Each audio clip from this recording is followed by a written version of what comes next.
Good afternoon, and thank you in particular to the McCain Institute. They have, through Cindy's leadership, absolutely been the premier nonprofit, NGO, think tank, and emotional mover on this issue of human slavery, of human trafficking. And I tell a couple stories, I guess, just to give you by way of background. I'm a former Attorney General. And as Attorney General, I had the Bureau of Criminal Investigation under my jurisdiction. We did a lot of law enforcement work. But I became Attorney General in 1992. And in 1992, no one really believed, if you can imagine this, that domestic violence was a crime. In fact, most domestic violence programs were housed in public health. This was a public health problem. This was a family law problem. This was a problem that needed counseling and not incarceration. An amazing thing happened in just a little fit of go women into public office. A number of women got elected attorneys general, and across the country, unbeknownst to all of us, we started saying something that was novel at the time, which is when there is violence in the family, there's violence against society, and it needs to be prosecuted. And if we're going to prevent violence, those names need to be in the paper and they need to be charged. We need to expose the victimization.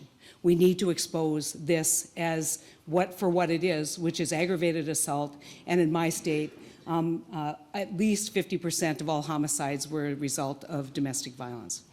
The consequences of domestic violence. So we started talking about it. We started talking about violence in the family. And we started saying things need to change. And I was a crusader for a couple personal reasons that involved a case that I took pro bono. But, I just went out, and my job was to educate law enforcement. And I remember one of my first tours around the state of North Dakota. I was in my home community, my home county, and I was meeting with a number of law enforcement officials. And I said, this is a crime. We can't allow this to happen. We have got to change how we look at family violence and violence against women and children. And this old police officer came up to me after my discussion, and he literally put his finger in my face, and I was a lot younger then, and he said, "Listen here, girlie, men will always beat their wives and you can't stop them." And I thought, what do you say to that? And then I said something pretty simple. I said, "You might be right. I sure hope you're not right, but you might be right." But I said, the one thing I do know, we cannot live in a world where we don't try, because that's failure. That is conceding. That is giving up. And we cannot give up. We cannot give up when the consequences of violence, the consequences of victimization, the consequences of something as horrific as these crimes has such dire and serious consequences for all of us. We are all diminished. We are all diminished when we do not tackle this problem. And when we accept a culture of failure. When we say, we just can't see any way that we can stop this kind of violence. I'll tell you one other story before I introduce the panel, and it involves our work with Prevent Child Abuse North Dakota. We were trying to find some way to educate legislators who are responsible in large measure for appropriations on what we could do to help them understand violence against children. And so I had this idea, or somebody in our group had this idea, that we would do like the Holocaust Museum. We would get a pair of children's shoes for every child that had been, where there had been an indicated report of child abuse and neglect. Not reported, but an indicated report, which meant there was suspicion that this was true. And we would put these shoes into the Great Hall at the state capitol.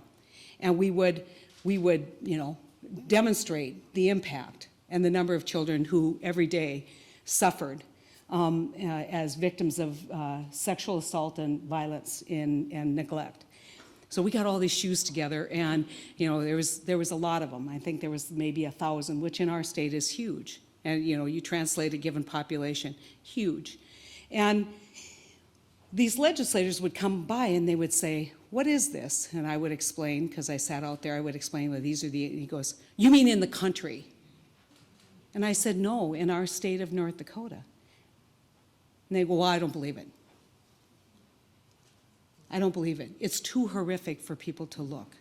When they look, they have to see, and they have to believe, and they have to then do what you're all doing here, do what we're trying to do in this country, which is take responsibility as a society to change, to take responsibility for the change that we know needs to come.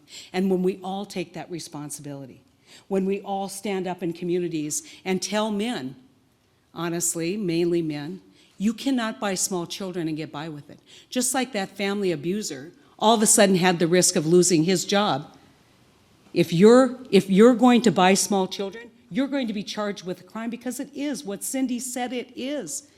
It is sexual assault against a minor, which is a crime in every state in this country. And it doesn't matter if he paid anyone. It doesn't matter.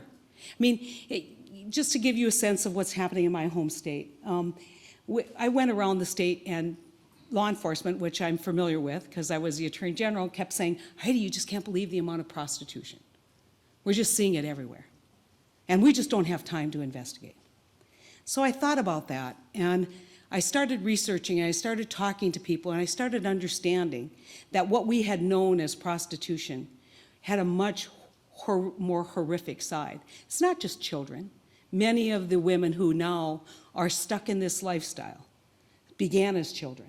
They're entitled to the same amount of respect. We have to get over this distinction between minors and adults, because when you interview women, you'll find out their life pattern and their life trajectory. And it wasn't, they didn't begin this at age 18 or 21. This began much earlier for many of these women. And so when you look at what's happening in communities, and the law enforcement started getting involved, BCI did, and BCI did a sting in Dickinson, North Dakota. Dickinson, is a larger community than what it was a couple years ago, because it's on the edge of the Bakken oil development. And they did a sting, and they advertised 14-year-old kids. And they had to stop the sting because the jail was full. And they got 2 calls from 2 people who said, couldn't you make it a 12-year-old? Now, what I want to tell you from that story is, when men tell you, I didn't know, of course they knew. Of course they knew. It defies imagination. They know exactly what they're doing. Backpages knows exactly what they're doing. And they're skirting and hiding behind a precious liberty that we have, which is the First Amendment, and we can't let them.